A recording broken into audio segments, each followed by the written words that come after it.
You're in the trenches with Dave Lapham, presented by First Star Logistics. The Cincinnati Bengals continue preparation for the 2025 NFL season. Upcoming preseason game number 2 against the Washington Commanders is Monday night, still a few days away. The weather in Cincinnati, hot, humid. Also on the practice field, getting hot, Lap, as you were on hand practice today, and a little scuffle. You don't hit the star quarterback, especially if you're a rookie. Yeah, you don't. Shamar Stewart found out that's the case, and found out pretty quickly. I will say that I thought the defense had their best day of training camp. It's only 3 days old, but I thought that they did have their best performance on a snap-by-snap basis, particularly the guys up front. That's where it has to start. And I thought Slaton was very good on a every snap basis. I mean, he did his job every single snap, and he did more than his job on a good percentage of the snaps. So he was a huge factor. He was very disruptive. There's no question about it, and that's what Al Golden's looking for. He's looking for a disruption, on the football when a play is made, or when somebody is carrying the football or catching the football, whatever the case may be. Whenever a play is being made, he wants a disruption. He wants that ball knocked out of there. He also wants disruption at the line of scrimmage, and he wants the defensive line to own it. He wants to win that neutral zone area. He wants knockback. He doesn't want to be knocked back as a defensive unit, or even stalemated, in that neutral zone. He wants to control it. He wants to own it. And I thought that the defense owned the line of scrimmage more snaps today than they have in any practice to date. Yeah, Ted Karras after practice said the defense kicked our ass. And you mentioned TJ Slaton. Here's a guy, former 5th-round pick by the Green Bay Packers, someone Jerry Montgomery, the new D-line coach, knows all about. And you can tell he could be a difference maker in the defensive trenches for this season. He absolutely can. I mean, he's a guy that understands what it takes to compete in the National Football League. He's a veteran guy. He knows what's going on. He knows what day it is, as they say, when you're getting ready to go out and compete at a high level. He knows exactly what it takes to compete, and to compete successfully in the National Football League. And I think Jerry Montgomery, Zach Taylor, everybody in the organization wanted Slaton for that, and for the leadership part of it. It's like, okay, you got a guy that's pushing 30, if he's not already, and in every single snap at practice, he's bringing it. He's bringing it with energy, bringing it with emotion. He's making a difference on a snap-by-snap basis every single snap, every single day, every single week. And I don't think that's going to change. I think that's just his DNA. I think that's a big part of his makeup. And that stuff gets contagious to other veteran players and particularly younger players. It's like, geez, this guy, it's hot, it's humid. Man, it's a tough day to practice, but look at what he's doing. This guy's been around. He's been doing this a long time. And I guess I better up the ante here a little bit. I better try to match his intensity level. And then all of a sudden, that position group gets lifted. The whole boat gets lifted. And Slaton is a guy that can definitely do that. And I think today he did. I thought he made a lot of impact. Impact play in terms of knockback and getting in the quarterback's face. We talked about knockback, making if possible knock the ball out. He didn't really get a chance to do that today, but he knocked offensive linemen backwards, and that's a very disturbing thing for a running back to see his lineman coming back at him. You don't want to see that necessarily whatsoever. You want to see your offensive line surging forward, or worst case scenario, that stalemate. You don't want to see that lineman getting knocked back in your lap. And Slaton's capable of doing that. He's done it. He's done it here at training camp, and he'll continue to do it. Yeah, it seems like he's been in the league for a while, but he'll be 28 in October. Young guy still, when we talk about the NFL, but he's got, a nice career being built, and it looks like a great addition for the Bengals. Let's get back to Shamar Stewart, because the rookie, we had the little bit of the hold out with Stewart. he got in camp, but he's starting to make his presence known, and he's looking like he has the opportunity to have a big rookie year. And when it helps when, like today, Miles Murphy, Orlando Brown Jr., both out of practice, Murphy out, Stewart's getting more and more reps, maybe making up for some of that missed time. Yeah, and I think Al Golden likes what he sees out of Shamar Stewart. And like you say, the rotation, because of Murphy's absence, he got in the rotation sooner. He got more reps as a result of Murphy not being part of the mix. So it upped the ante for everybody else, and he took advantage of it. He wasn't going against Orlando Brown because, as you say, Orlando Brown out with injury as well, and he took advantage of that situation because, he knew that there was going to be an opponent he was going to be facing for a myriad of snaps during the course of the day that may not have the pedigree, the athletic ability, and the talent level. And the awards that have been won by Orlando Brown speak for themselves. He's one of the best in the business, best in the league. So Shamar Stewart took full advantage of his opportunity. He made plays. He made plays he was supposed to make. He made a few plays that he wasn't necessarily supposed to make, and he came close to making a few more plays that he wasn't necessarily supposed to make. His athleticism showed up. That guy, he can close now. Boy, when he does get an edge, when he gets an edge in the pass rush or, shoots a gap and he's not impeded by any contact from the offensive line, that dude can make a difference now. I mean, he can blow things up quickly in an offense's face. We talk about this every year at training camp. It gets to a point where, you're doing this. It's the mundane, the routine of every day. You're going against the same guys, and you want to get going and playing in a real game. Bengals got the first preseason game out of the way, but then you're right back to that, hitting the same guy over and over. And it looks like that kind of build up today where this practice, maybe not just the weather being a little hot, tempers flared a little bit. And as we talked about, there was a play, Lucas Patrick and Shamar Stewart, where it looks like Stewart made his move, Patrick kind of made his move, and Stewart kind of went off balance and ends up into Joe Burrow, which, like we said, the last thing you want to see is Joe Burrow getting hit in a training camp practice. But, I mean, it's one of those things, and then the offensive line kind of took exception to it. Talk about, Lap, you've been involved in these things. It just kind of builds up, doesn't it? Yeah, it does. It does. And Shamar Stewart, I want to make clear that he wasn't trying to hit Joe Burrow, honestly. I mean, he basically, as you mentioned, he got taken off balance. He tried to make a move, inside move, and he got out of balance in so doing.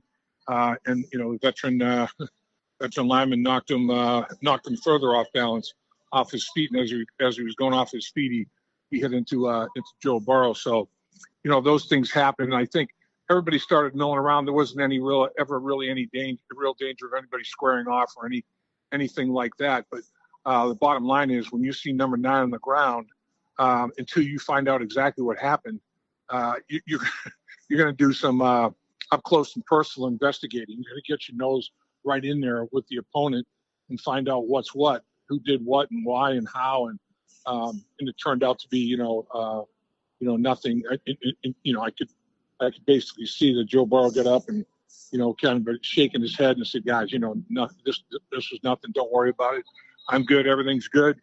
Let's get back to practice. Let's get after it. We got bigger fish to fry. Let's go right now. In the Trenches with Dave Lapham is presented by First Star Logistics. First Star Logistics, one of the fastest growing companies in Cincinnati, is looking to expand its brokerage department by hiring individuals wanting a fast-paced career in the logistics industry. Visit firststarlogistics.com for details on how you could join the team at one of the top places to work in the Cincinnati area. Lap, as we talked about, we're getting closer to that second preseason game coming up on the road against the Washington Commanders Monday night. Kind of gives those extra few practice days as compared to that back-to-back where the games are like only 4 or 5 days apart in preseason. What do you expect this team going forward as we lead into that second preseason game feel that really need to work on it and be ready for come Monday night? Yeah, I think they just need to continue to, the big thing is make sure that they address mistakes that were made in preseason game number 1 and make damn sure that they're not made again in preseason game number 2. The one thing at this stage of the season, preseason, coaches want to make sure that they see is, okay, I can tolerate a mistake being made. It's going to happen. We're all human beings out here. But I'll be damned if it's going to happen again and again and again. And, we're going to and not do anything about it. We're going to do something about it. We're going to make sure that this isn't the case.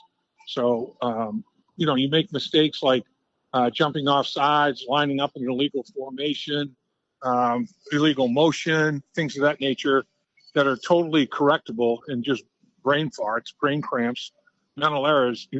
Let's make sure that none of those are made, and there was only one penalty called in the first preseason game. The Bengals had one penalty on them. So both teams played a pretty clean game in that regard.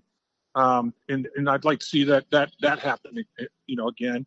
But I'm talking also about assignments, and we're not privy to how they graded players in the film based on not only performance physically, but about getting your assignment done from a physical standpoint. But how many negative plays, minuses were there because of assignment error? And those are the ones that coaches, players, everybody can't tolerate.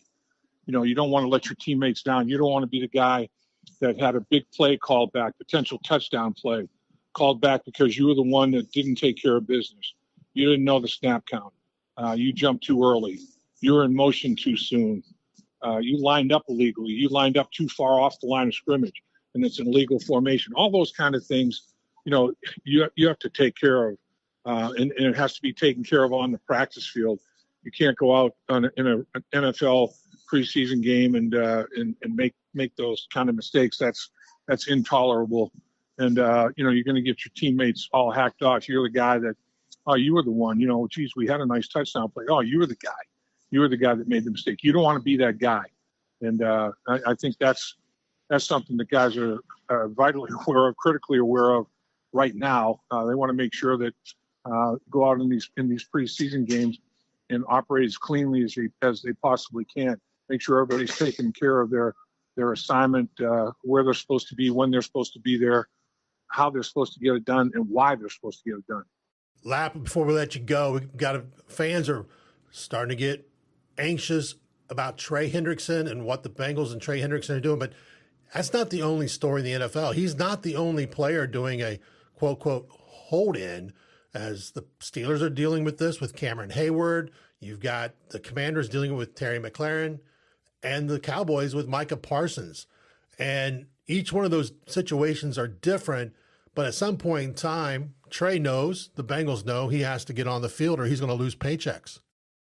Right, exactly. And, everybody that you're talking about, all the names that you rattled off there, they're all really good players.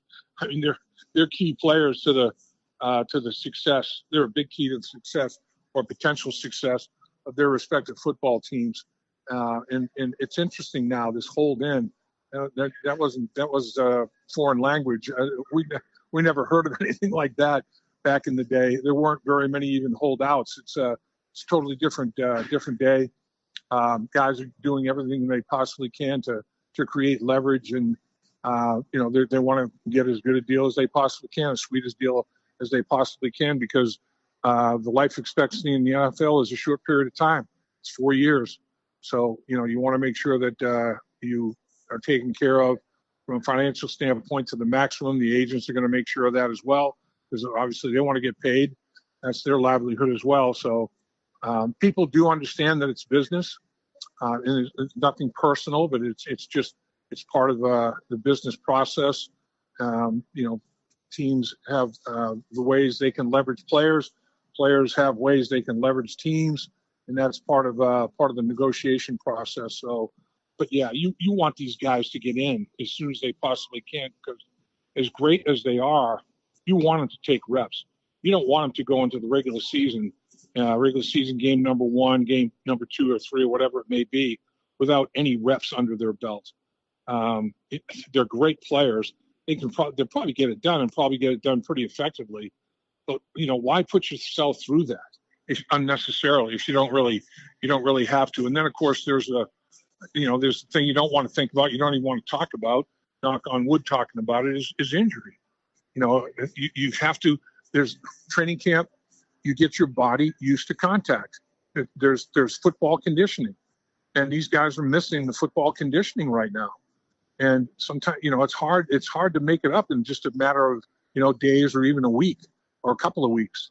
So I'd like to see, not just Trey Hendrickson, but all these players in as soon as they can possibly, make it happen with their agents and in the organization and the management people that they're dealing with. Come to some kind of a deal, find a middle ground somewhere that everybody's comfortable with, and get into training camp, get ready to play football, because that's what it's all about. That's what the fans want to see, and it's definitely what your teammates want to see. Your teammates want to see you in camp. Dave, we always appreciate the time. Again, In the Trenches with Dave Lapham is presented by First Star Logistics. First Star Logistics is one of the fastest growing companies in Cincinnati. They are looking to expand their brokerage department by hiring individuals wanting a fast-paced career in the logistics industry. Visit firststarlogistics.com for details on how you could join the team at one of the top places to work in the Cincinnati area. And Lap, you and I both know every time we go in, we always enjoy our time at First Star Logistics and our studio they provide for us. And the little things that they do, the little extra things they do, the ice cream machine and the popcorn machine and all those good things. And they always bring in food and different things like that, not just for us, but for the employees that are there on a daily basis. And we can't say enough good things about what First Star Logistics does. No, we can't. I mean, First Star Logistics is first class. The way they treat people, they look at their business and the people that are involved in their business. They look at it as like one big family, and they treat their employees that way. And I'm telling you, the employees would do anything above and beyond, whatever it takes to have success at First Star Logistics, individually and collectively, as a business. And with 1 second here, I'd like to thank you again, Dave, for everything you do for me and for First Star Logistics with respect to these reports we're doing from training camp, podcasts we do. There's a lot of work involved in these. People don't understand, the amount of work and editing and everything that goes along with putting these things together and making them very informative and complete for the fans to learn as much as they possibly can about the Cincinnati Bengals. And you're a big part of that, Dave Berk. You have a tremendous work ethic. You have tremendous work pride, and you want to put out a nice, clean, good product. And I appreciate the heck out of that. I'm very proud and honored to be working with you, and I want to thank you for all you do. Well, I appreciate the kind words again, Lap. It's been a pleasure. We have had a blast doing this and look forward to doing it a lot longer. Again, everybody, In the Trenches, brought to you by First Star Logistics. Lap, I look forward to catching up to you prior to sometime before the Monday night preseason game against the Commanders to kind of see where this team is at as they go into their second preseason game. And until then, hoo day. Hoo day.